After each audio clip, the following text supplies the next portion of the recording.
dia, irmãos, a paz do Senhor. Amém. Uma satisfação estar aqui com os irmãos novamente, ainda mais querendo ter a oportunidade de trazer a palavra. É sempre uma honra. Eu agradeço ao pastor Marcos pela confiança e pela oportunidade. Vamos abrir a palavra de Deus em 2 Pedro, capítulo 1, a partir do versículo 3. 2 Pedro, capítulo 1, a partir do versículo 3. Aleluia. Vamos ler até o versículo 10, até o 11. Amém? Todos encontraram? O seu divino poder nos deu tudo o que diz respeito à vida e à piedade, pelo conhecimento daquele que nos chamou por sua glória e virtude. Desse modo, ele nos tem dado grandíssimas e preciosas promessas, para que por elas os torneis participantes da natureza divina, havendo escapado da corrupção que pela concupiscência há no mundo. Por isso mesmo, vós, empregando toda a diligência, acrescentai à vossa fé a bondade, e à bondade o conhecimento, e ao conhecimento o domínio próprio, e ao domínio próprio a perseverança, e à perseverança a piedade, e a piedade a fraternidade, e a fraternidade o amor.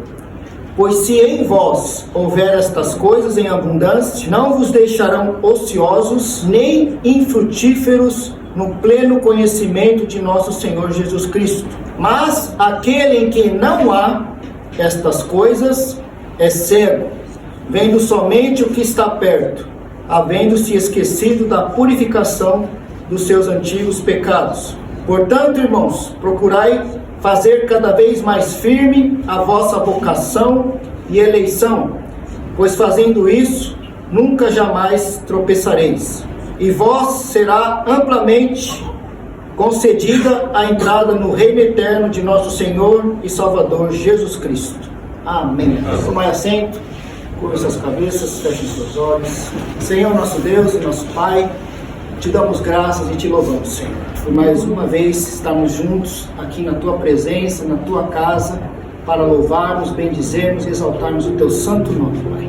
Que essa palavra venha de encontro às nossas necessidades, e que o Senhor possa produzir o fruto para o qual ela está sendo enviada, e que cada um de nós possamos estar desenvolvendo essa semente, Pai, que em nós é plantada no dia de hoje. Que essa palavra ela não volte vazia, Pai, mas que ela faz aquilo que lhe apraz, Senhor, em nome de Jesus. Oro também para que seja cessado no nosso meio toda distração, toda dispersação, Pai. Em nome de Jesus, que possamos agora estarmos concentrados na Tua palavra e naquilo que o Senhor tem para nos entregar nesta manhã, Senhor. Usa a minha vida como um canal, um instrumento nas Tuas mãos, Senhor, segundo a Tua graça e vontade. Assim eu oro e desde já te agradeço, Pai. Amém. Graças a Deus, irmãos. Hoje eu quero falar sobre crescimento espiritual. E o título que eu dei para a mensagem é: Você está crescendo em Cristo? Vire para o irmão que está aí do lado, olhe bem nos olhos dele e pergunte: você está crescendo ou você está retrocedendo? Estagnado na fé ou avançando na fé? Bom, alguns irmãos aqui mais antigos vão lembrar de uma música que fala assim, ó: comer, comer, comer, comer, para poder crescer. E nós nos preocupamos muito, ou melhor, o corpo nosso dá sinal quando nós estamos com fome, fome física, né? As frases que eu mais ouço é: tô com fome, tô com fome. E eu acho que a maioria dos irmãos tem esse diálogo e escuta isso às vezes, porque o nosso corpo, ele dá sinal quando nós estamos com fome. Agora eu queria perguntar, e eu queria que os irmãos refletissem, se a vida espiritual de vocês, a fraqueza espiritual, a falta e o desejo de se alimentar da palavra, também emite esses sinais para vocês. Se houver no nosso meio, em cada um de nós, essa percepção: hoje eu não li a palavra, hoje eu não orei, hoje eu não adorei ao Senhor, e houver esses sinais na nossa mente, no nosso espírito, é sinal que estamos crescendo, porque o Espírito vai falar dentro de nós que nós precisamos nos alimentar de Deus, precisamos nos alimentar da palavra, precisamos adorar ao Senhor. Mas se isso está passando despercebido na sua vida, Então é um sinal que você tem que ligar um alerta, porque você está estagnado ou você está parado na presença de Deus e diante daquilo que Deus tem para te oferecer, diante das suas promessas, diante das bênçãos que Ele tem para entregar na sua vida. Porque você não está avançando, você está parado. Você está em um estado, está começando a entrar num estado de inanição. Ou seja, você está ficando sem se alimentar da palavra, sem orar, sem adorar ao Senhor. E isso não está te fazendo nenhuma falta. Então, isso é prejudicial e isso é um sinal de alerta. Para você ligar aí um sinal de alerta. Porque todos nós precisamos crescer, irmãos. Isso é fato. A gente olha uma criança, hoje graças a Deus a igreja tem bastante crianças. E elas estão em pleno desenvolvimento. E vai chegar uma hora que, hoje eu vim no culto hoje, cada vez que eu venho no culto, a gente vê que as crianças estão mais desenvolvidas, estão crescendo e estão aí caminhando cada vez mais, passo a passo, para se tornarem cada vez mais desenvolvidos e chegarem à idade adulta. A nossa vida é assim. E na vida espiritual é a mesma coisa. A partir do momento que cada um de nós teve a experiência com Deus e aceitou o Senhor Jesus como seu Senhor e Salvador, nós nascemos de novo, diz a palavra de Deus. Alguns nasceram em berço cristão, outros se converteram. Então a data do seu nascimento espiritual, vamos colocar assim, é a data da sua conversão a Cristo. Então alguns aqui têm muitos anos já na caminhada cristã, outros estão recém-nascidos, chegaram agora, se converteram, são novos convertidos. Mas qual que é a tua idade na fé? Então cada um de nós sabe. Eu tenho tantos anos que eu aceitei a Cristo. Então eu tenho que estar já numa idade de uma maturidade, de uma responsabilidade diante de Deus, de um compromisso diante de Deus, que eu possa saber responder e dar razão da minha fé perante as pessoas, perante o mundo. Mas como a gente vê na palavra de Deus, isso muitas vezes não acontece, porque Paulo vai exortar a igreja também e vai dizer isso, quando ele diz que muitos já deveriam ser mestres, mas ainda é necessário e ainda estão se alimentando e necessitam de leitinho, sendo que pelo tempo decorrido já eram para ser mestres, já eram para ser suficientemente pessoas compromissadas, pessoas que dão bom testemunho, pessoas que podem ensinar a palavra de Deus, mas ainda necessitam que seja tratado ali de uma certa forma, que você não pode tratá-la como se fosse um maduro na fé. 1 Coríntios 13:11 diz assim: quando eu era menino, falava como menino, pensava como menino, raciocinava como menino, mas logo que cheguei a ser homem, acabei com as coisas de menino. Então tudo na nossa vida tem uma etapa que nós vamos passar, tem um sentido de avançarmos a cada dia, crescermos a cada dia. E na vida espiritual é a mesma coisa. Paulo está dizendo, quando eu era menino, eu pensava como menino, agia como menino, raciocinava como menino, mas agora que eu cheguei a ser homem, eu deixei as coisas de menino e agora eu vou fazer as coisas que um homem deve fazer, que uma pessoa madura deve fazer. 1 Coríntios 3, versículo 1, diz assim: e eu, irmãos, não vos pude falar como a espirituais, mas como a carnais, como a meninos em Cristo. Com leite vos criei, e não com alimento sólido, pois ainda não estáis prontos para isso. Com efeito, ainda agora não estáis prontos.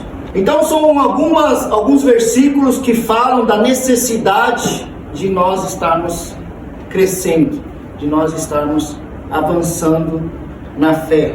E isso é muito importante, porque hoje a gente olha a igreja, eu falo a igreja num todo, a igreja num geral, e a gente vê às vezes muitas pessoas cometendo certas meninices, certas criancices, falta de crescimento espiritual, falta de maturidade, falta de percepção com relação às coisas de Deus.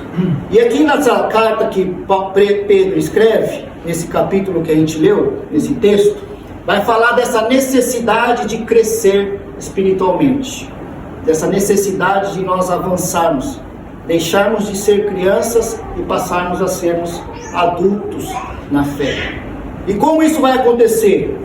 Deus, a palavra diz aqui, versículo 3: o seu divino poder nos deu tudo que diz respeito à vida e à piedade, pelo conhecimento daquele que nos chamou para a sua glória e virtude. Desse modo, Ele nos tem dado grandíssimas e preciosas promessas, para que por elas vos torneis participantes da natureza divina, havendo escapado da corrupção que pela concupiscência há no mundo. Ou seja, esses dois versículos estão dizendo que Deus nos dá, Deus doa todas as coisas e circunstâncias para nos conduzir a uma vida de santidade e a uma vida de crescimento espiritual. Deus oferece as preciosas e grandes promessas para nos fortalecer e para nos animar. Deus nos convida a participar da sua natureza e nos libertar da corrupção. Ou seja, a partir do momento que nós vamos avançando e nós vamos crescendo na fé, nós vamos também nos libertando das antigas práticas que nós cometíamos. E vamos agora conhecendo as promessas e as bênçãos que Deus tem preparado para nós. Isso aconteceu na vida do próprio Pedro, que escreveu essa epístola, tanto a primeira como a segunda. E o propósito dessa segunda carta de Pedro é visando o crescimento espiritual dos irmãos, levar uma vida de santidade e o cuidado para com o crescimento de falsos mestres. Esse é o propósito dessa segunda carta que Pedro escreve. Ou seja, nós temos que crescer, Pedro está dizendo, enviando essa carta ali aos irmãos, vocês têm que crescer. Por quê? Porque vocês têm que se tornarem santos, separados do mundo, porque vão surgir muitos falsos mestres com o propósito de deturpar a palavra de Deus, de deturpar a fé. E como que nós vamos nos defender diante desses falsos mestres, diante dessas falsas doutrinas que estão surgindo? Pelo conhecimento da palavra de Deus, pelo crescimento em nós de saber o Deus que nós servimos.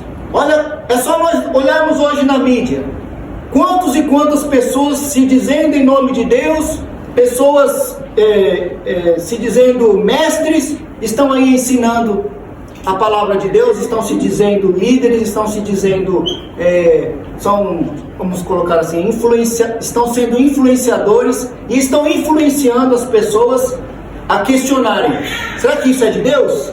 Será que isso não é de Deus? Será que isso pode? Será que isso não pode? É o que mais gera discussão hoje na internet, no meio cristão, no meio evangélico. E nós temos que estar cientes e atentos com relação a isso, para podermos nos defender e para poder também emitir a nossa opinião. O que você pensa a respeito disso? O que você pensa a respeito desse assunto que está sendo discutido, debatido? Eu não sei, pastor, para mim tanto faz. Eu não sei, pastor, a gente ouve um lado, depois aparece outro, e fica nesse bate-rebate. O cristão verdadeiro, ele tem que saber se posicionar e tem que saber defender a sua fé. Deus, irmãos, nos dá, como diz aqui o versículo, nos doa todas as coisas a respeito da vida e da piedade. Nos doa todas as suas promessas. Deus nos chamou para o conhecimento, nos chamou para a sua glória e para a sua virtude. E desse modo Ele nos tem dado preciosíssimas promessas para que por elas nós nos tornemos participantes da natureza divina. Vamos ver algumas coisas a respeito de Pedro, o autor desta carta. Pedro, ele caminha sobre as águas. Pedro tem a experiência que quando os cobradores de impostos vão ali questionar se o mestre paga imposto, ele perguntava para Pedro: seu mestre não paga imposto? E aí Jesus fala: não, eu pago imposto. Aí Jesus dá a seguinte orientação para Pedro: vai lá, pesca, e você vai pegar um peixe, dentro do peixe vai ter lá uma moeda, e você vai pagar o meu e o seu. Então, desde a chamada de Pedro, quando Jesus o encontrou na praia, quando Jesus fez aquela pesca maravilhosa, e quando Pedro, vendo tudo aquilo, Pedro chega para Jesus e fala: Senhor, afasta-se de mim, pois eu sou um homem pecador. E Jesus vira para ele e fala assim: de hoje em diante tu não será mais pescador de peixe, mas você vai ser pescador de almas. E ele larga tudo, chama seu irmão, Tiago e João também vêm, e ali Jesus vai chamando os discípulos. A partir daquele momento, começa uma nova vida, começa uma vida de experiências, de caminhar com Jesus, que Pedro vai tendo, juntamente com os outros discípulos. Eu vou me atentar a Pedro, porque é a epístola que ele escreveu, e vamos contar a vida um pouquinho dele, a experiência que ele teve. E Pedro vai ter essas experiências com Jesus, assim como nós também. Desde o momento que nós levantamos a nossa mão, nós fizemos a confissão de fé, nós nascemos para Jesus, nós nascemos para Deus, nós nascemos de novo. E aí nós vamos experienciar novidade de vida, nós vamos experienciar testemunhos, coisas vão começar a acontecer na nossa caminhada cristã.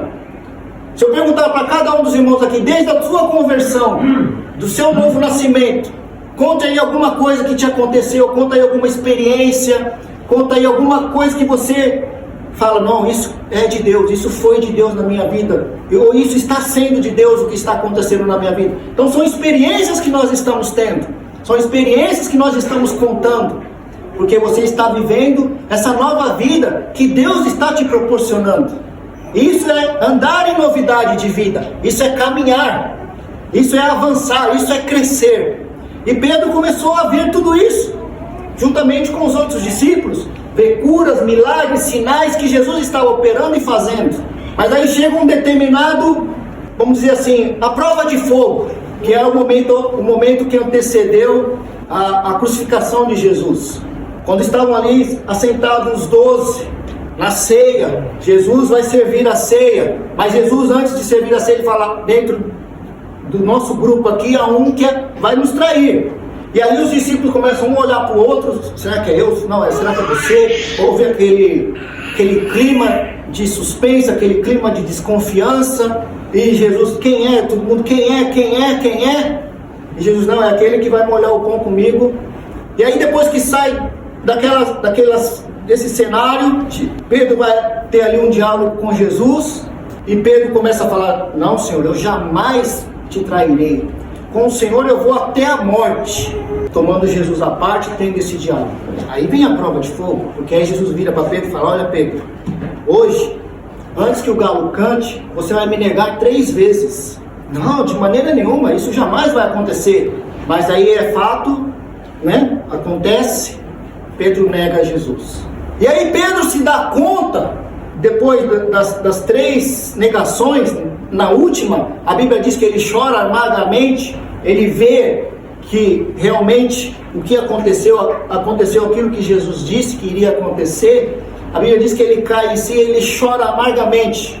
Muitos historiadores, muitos evangelistas dizem que nesse momento houve a conversão de Pedro. E nessa mesma passagem, um outro evangelho, Jesus fala para Pedro, olha Pedro, eis que Satanás está pedindo para te peneirar. Se eu não me engano é Lucas, está em Lucas, capítulo 12. Eis que Satanás está pedindo para te peneirar, ou seja, para testar você. Mas eu roguei por ti, e quando tu te converteres, você vai pregar a minha palavra, você vai ser uma nova vida. Então a gente fica pensando, até então tudo que Pedro vivenciou, então as experiências, aquilo que ele viu andando com Jesus, observando os milagres, os sinais, as curas, não serviu ainda para Pedro ter essa conversão. E às vezes na vida de alguns irmãos, Deus já operou cura, Deus já libertou, Deus já fez milagres extraordinários, Deus curou enfermidades incuráveis, e hoje a gente vê muitas dessas vidas fora da presença e fora da casa do Senhor. Aí a pergunta que recai é, mas Deus se revelou, como diz o texto aqui, Deus se doou, Deus mostrou, Deus deu as suas grandíssimas e preciosas promessas, Deus deu todas as suas bênçãos. Então pessoas foram curadas, libertas, salvas, presenciaram milagres, presenciaram sinais. Talvez se não aconteceu com a própria pessoa, ela viu na igreja vidas sendo libertas, vidas sendo curadas, vidas sendo transformadas. Mas parece que, como no caso de Pedro, ele tinha visto tudo isso que Jesus fez. E às vezes na igreja pessoas estão vendo tantos sinais, milagres, prodígios, mas vai chegar uma hora, e eu vejo isso, porque está patente, a gente deve conhecer alguém que hoje foi curado, foi liberto, mas hoje estão no mundo. E eu refletindo em casa, na hora que estava fazendo esboço dessa pregação, o que está acontecendo com a igreja então? A igreja está parada, a igreja está estacionada, os irmãos não estão crescendo, os irmãos não estão avançando, ou parece que estão sendo coadjuvantes de um processo que eles estão vendo, observando, vendo o trabalhar de Deus, vendo o agir de Deus, mas eles ainda falta algo.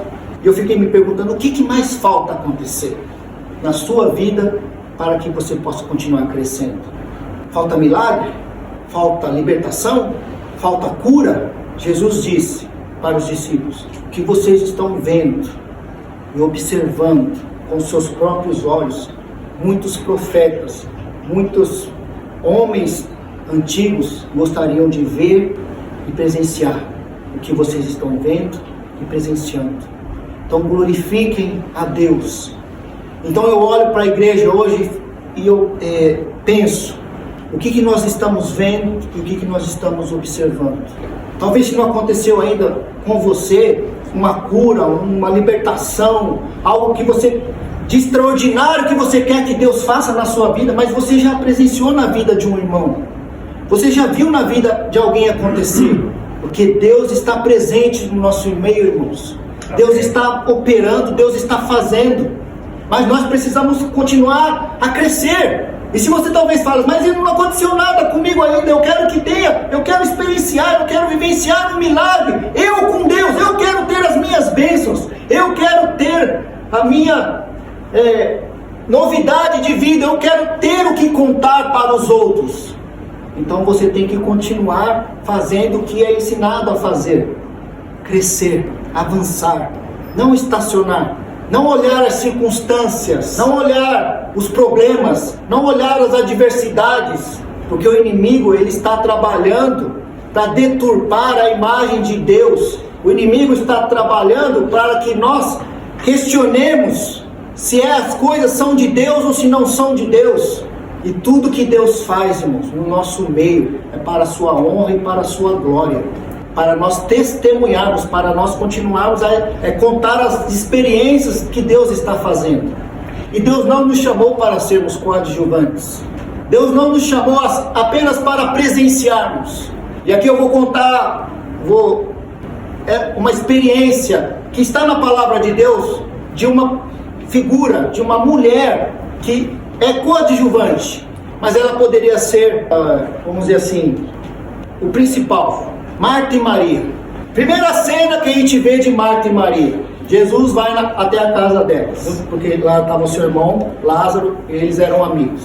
Jesus vai ali com os discípulos. A Bíblia diz que Marta estava agitada, Marta estava preocupada, Marta estava atribulada, Marta estava correndo para lá e para cá, querendo agradar Jesus de uma certa forma. Talvez preocupada com o que ela ia cozinhar, com o que ela ia servir, e se tinha louça para lavar, se tinha os móveis para ajeitar, para acomodar Jesus e os discípulos.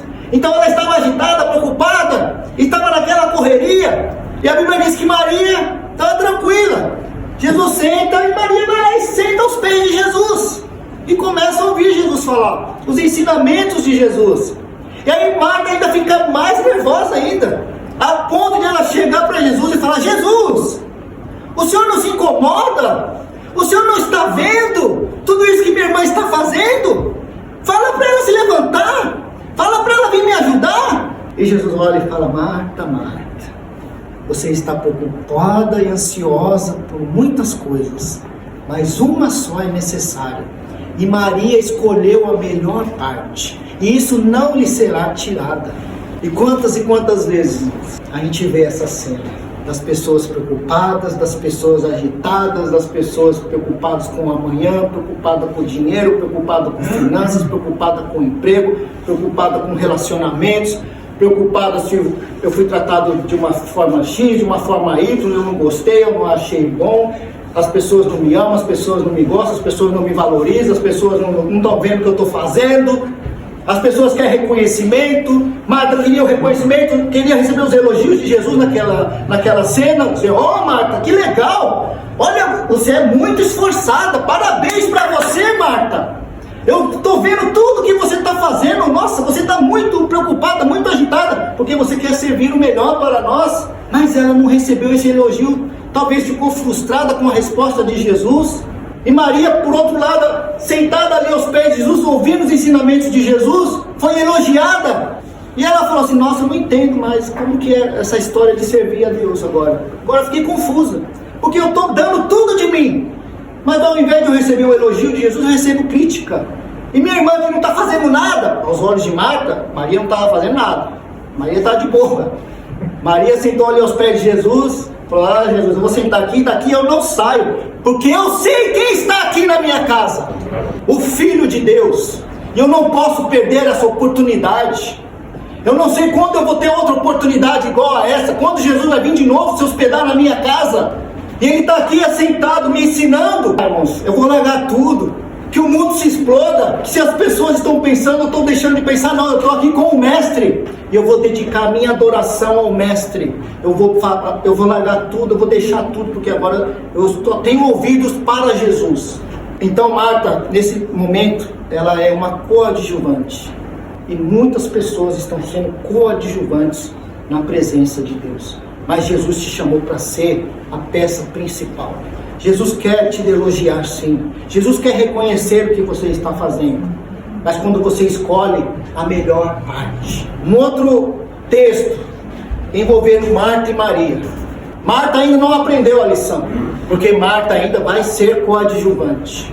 Jesus novamente está ceando na casa de um tal Simão, e eles foram convidados para estar nessa casa. Momentos antes da ceia, é convidada a família de Marta para estar ali. Então lá está Lázaro, lá está Marta, lá está Maria, e muitos judeus foram para esta casa porque ouviram o testemunho do que Jesus fez com Lázaro, porque Jesus ressuscitou Lázaro.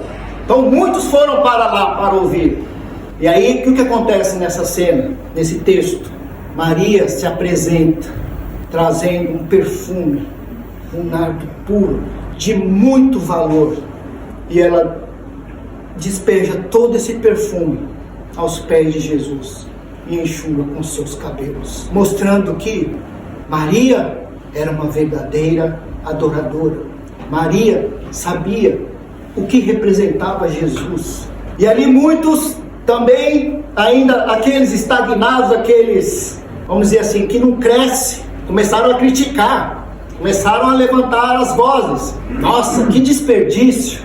Esse perfume poderia ser vendido, pegado todo esse montante de dinheiro, que a Bíblia diz que era o valor de um ano de um trabalhador. Faz aí as contas, quanto você ganha por ano, e dá aos pés de Jesus. Compra um perfume.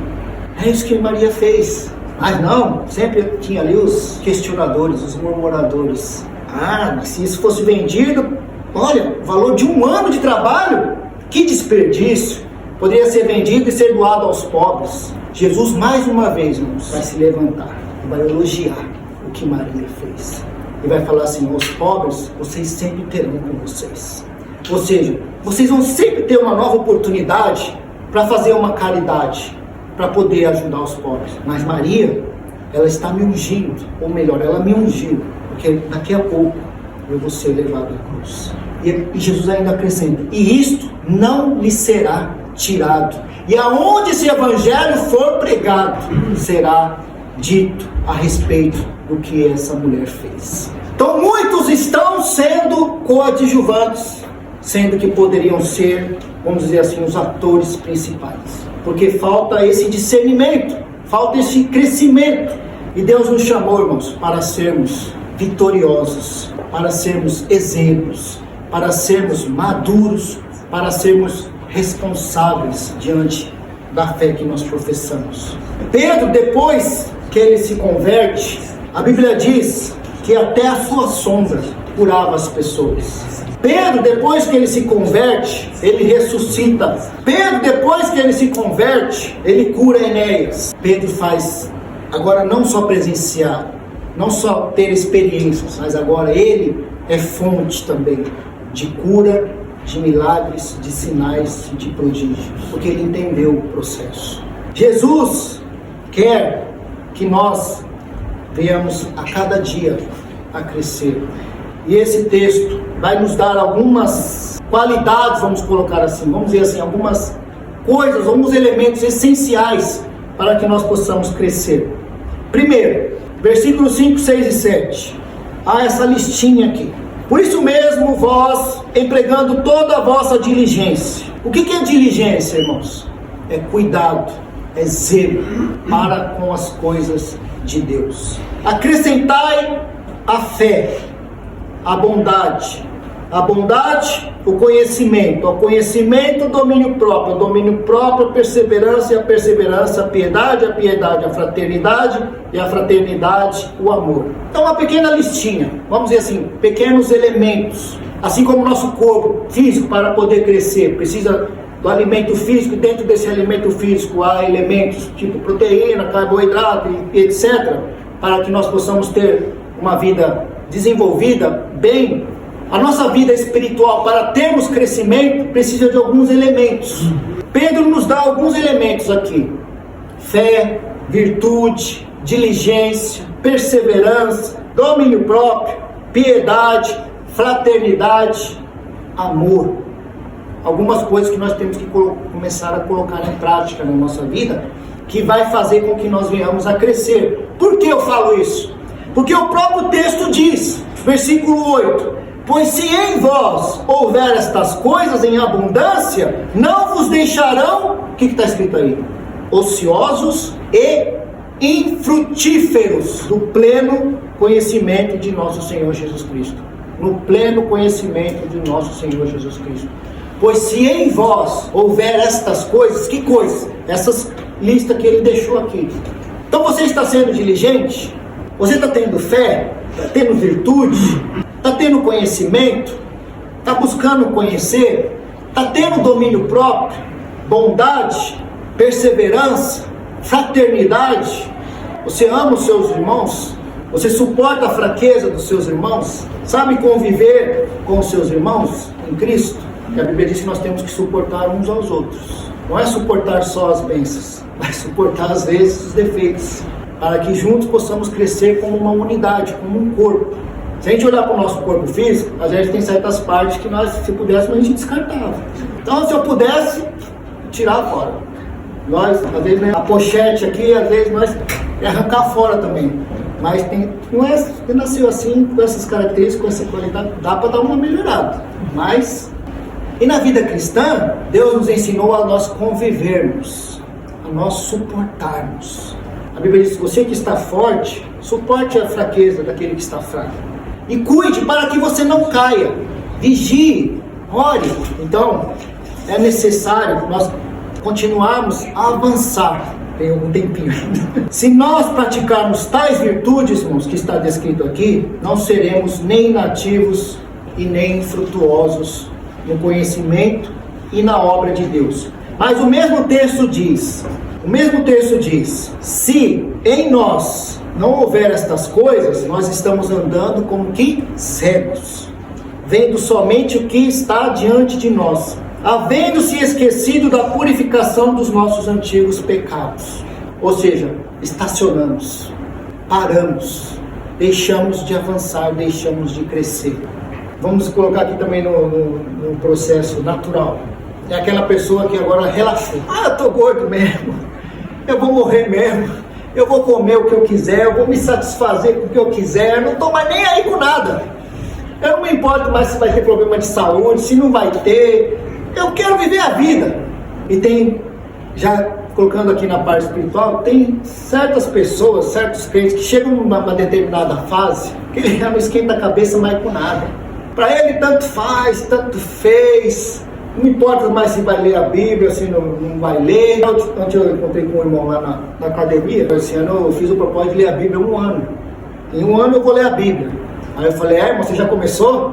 Aí eu falei assim: então eu não comecei ainda. Eu falei: então, irmão, você já está bem atrasado, hein? Porque se você já tem que correr aí um bocadinho, porque você já perdeu o jeito. Vamos dizer, se você vai ler a Bíblia, como se diz, o calendário anual da Bíblia, uma porção do Antigo Testamento, uma porção do Novo, então você já perdeu todo o Gênesis, e o Mateus também você já tem que correr atrás, ó.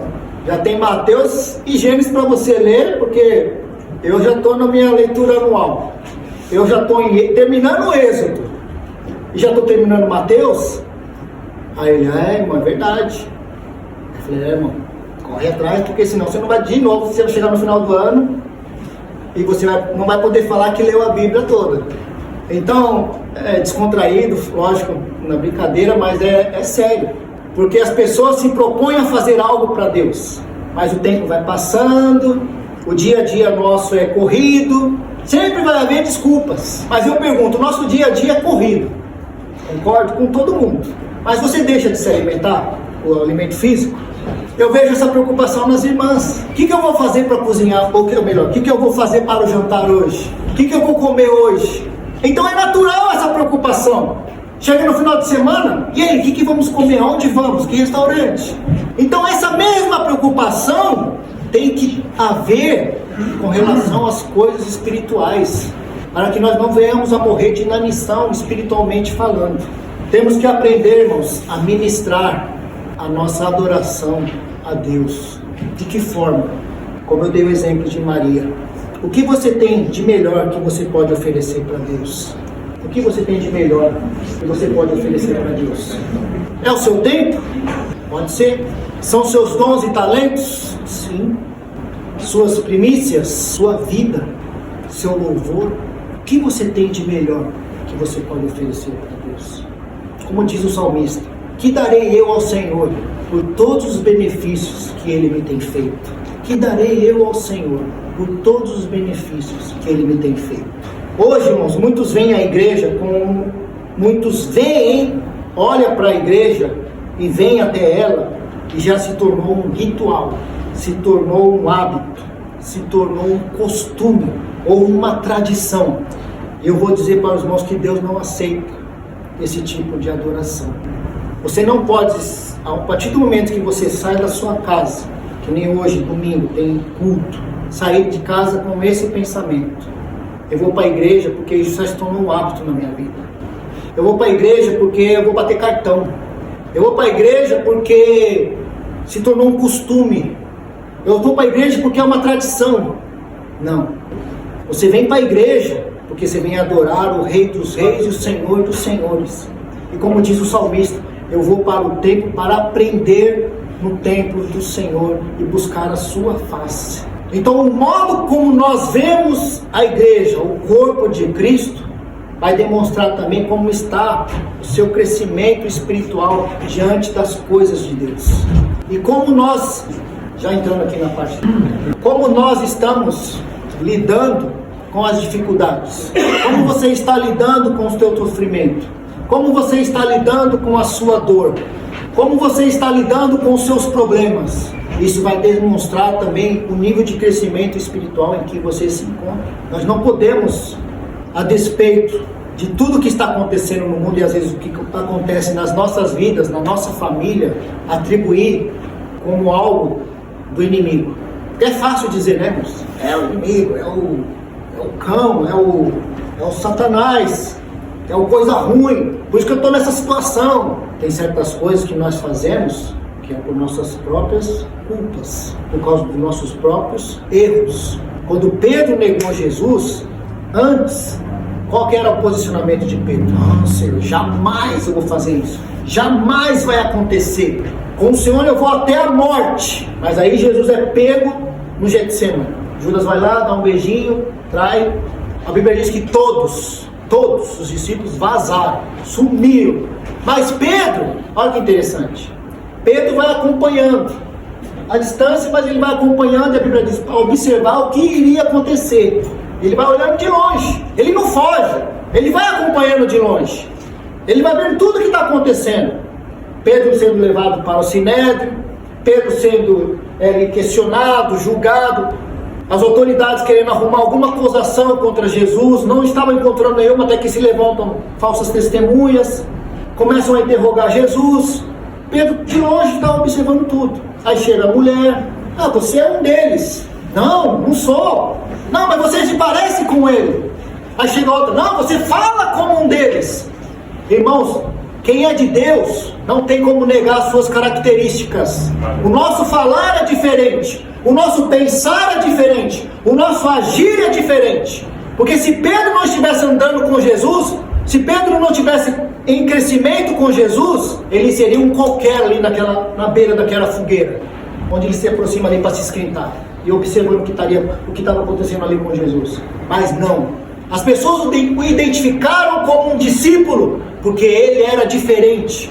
Assim como nós estamos na roda das pessoas, dos amigos, a gente está no caixá, as pessoas viram e falam: você é diferente, você fala diferente, você pensa diferente, o seu testemunho é diferente. E ali Pedro, nesses questionamentos, ele vai negando, até que o galo canta. Ele tem ali o start, ele tem ali ele cai em si.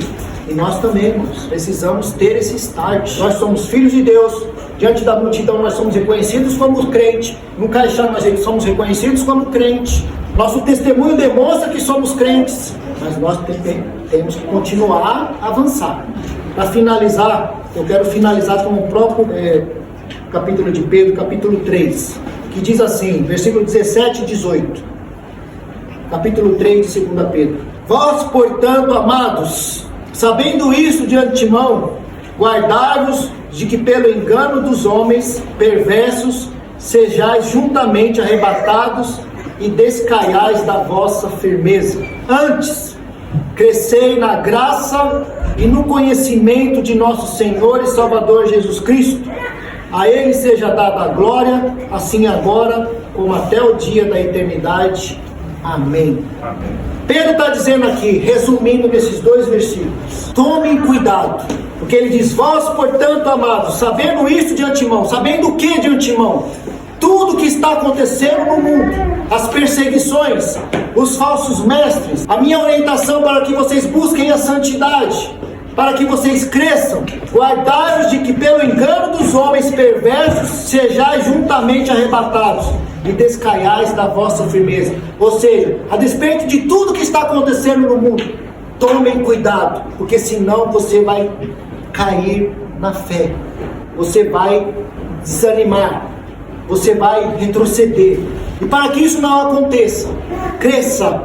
Antes, crescei na graça e no conhecimento de nosso Senhor e Salvador Jesus Cristo. Então temos que continuar a crescer, irmãos. Você conseguiu ler a Bíblia um ano? Vamos colocar de pé. Você conseguiu ler a Bíblia? Amém. Você está vivendo experiências com Deus? Amém. Mas não pare. Eu li uma vez, eu vou ler de novo esse ano. Porque a Bíblia, irmãos, vai ser sempre uma palavra viva, porque é a palavra de Deus para nós. Vem para o irmão que está com o seu lado. Um que está passando fome, não seja um desnutrido espiritualmente falando. Uma pessoa que está buscando conhecer a Deus e crescer na graça e no conhecimento da sua palavra. Amém, irmãos? Feche seus olhos. Curve suas cabeças. Senhor, nosso Deus e nosso Pai, eis aqui a tua amada igreja, Senhor. O Senhor comprou com o teu precioso sangue. Estamos num processo de crescimento, Senhor. E precisamos crescer cada vez mais, espiritualmente falando. Mas às vezes as circunstâncias da vida, Senhor, às vezes o sofrimento, às vezes as lutas, às vezes as provas, às vezes o eu nos impede de crescer, Senhor. Mas que possamos olhar para o Senhor, olhar para estes conselhos que foram dados através da vida de Pedro, escrevendo esta carta aos irmãos em Cristo, e que serve para nós nos dias de hoje também. Possamos, antes de tudo, continuar crescendo na graça e no conhecimento da palavra de Deus, para que assim possamos dar razão da nossa fé, para que assim possamos suportar as aflições, os sofrimentos, as lutas, para que assim possamos saber discernir, Senhor, entre aquilo que vem do Senhor e aquilo que vem do inimigo, Pai. E assim podemos usar as armas corretas para podermos continuar a avançar, Pai. Em nome de Jesus. Oro para que esta obra, oro para que esta igreja continue a crescer, Senhor. Que possamos ter vidas maduras, vidas comprometidas, Senhor, com o Teu reino e com o Evangelho, Pai. Para que assim possamos cada vez mais influenciar, para que assim mais possamos crescer, para que assim mais possamos nos desenvolver, Pai. No nome de Jesus, Pai.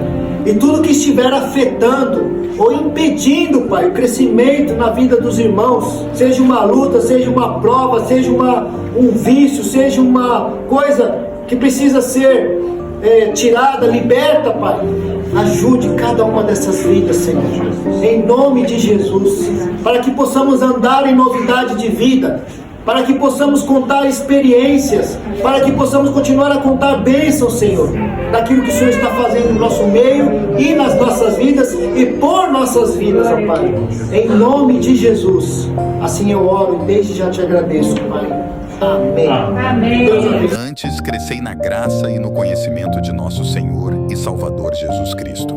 A Ele seja a glória, tanto agora como no dia eterno. 2 Pedro capítulo 3, versículo 18.